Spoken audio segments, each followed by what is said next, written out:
Hello. Hi. You're about to see an interview that we did today in October, mid-October, and you're going to notice us doing this a lot. Why is that, Ebony? It's because there are so many midges. It's unseasonably warm, which means that the midges are flying about, landing on our faces, and we're trying to subtly get them off. Yeah. But it's not so subtle.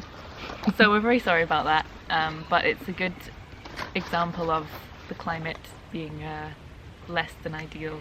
And how climate change is affecting the ecosystem. Yes. And affecting us. Enjoy! Okay, so ladies, where we are now? So Where are you? we're at the stables in Castlemark, which is a garden. How long have you been working? I've been working here since about July, and it's now mid-October, but I'm just about to finish actually. And I started working here in October last year, 2020. So it's now a year since I've been working here, which is exciting. I'm excited. So how did you guys meet and why you love gardening?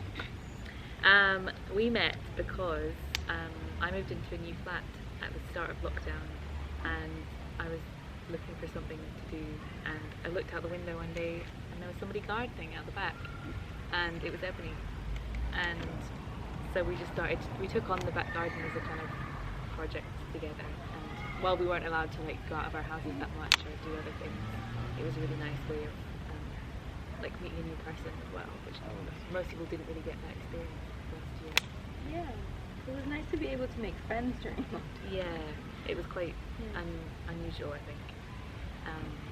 But I've been gardening for quite a few years,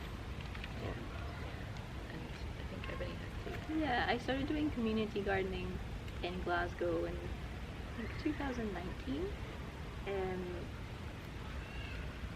And before that I had done lots of gardening at home with my parents, a giant garden. I've always been very connected to being outside. Nature. Yeah.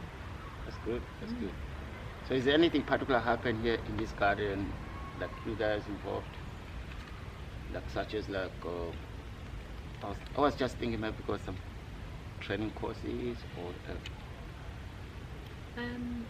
So mostly the gardeners that come are here to socialise, and well, that's 50-50 split. Some of them are here to socialise, some of them are here to do hard work, which they do,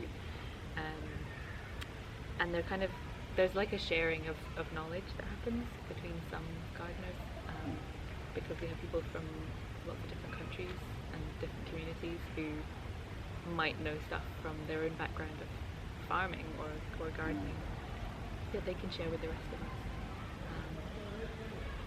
Yeah, but so within the garden there isn't so much training opportunities, but we do have the woodland group, and then there's volunteers that go into the woodland to look after, and they do get training, like using the strimmer or cutting down trees when they need to. Yeah, and those are actually skills that are really useful if you're looking for work in this kind of world. So that's pretty good. Okay, so you as gardeners, did you ever notice anything in this garden that is not working because of climate change impact? Well, there's definitely, because the summer, for example, has been quite hot, and we had a month or a month and a half where it didn't really rain that much, which on one side it did mean that things like corn grew really well, tomatoes could grow outside. You didn't have slugs and snail problems really, which was very unusual for Scotland.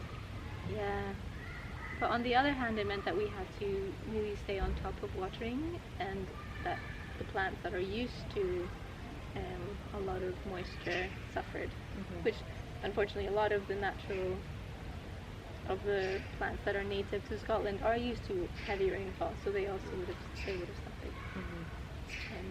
But also because of not from a plant perspective, but because of the cold winter that we had, which wasn't very cold, it was quite mild. This can happen before I started working here, but in late spring, or middle spring, when all the frogs were supposed to be laying their eggs.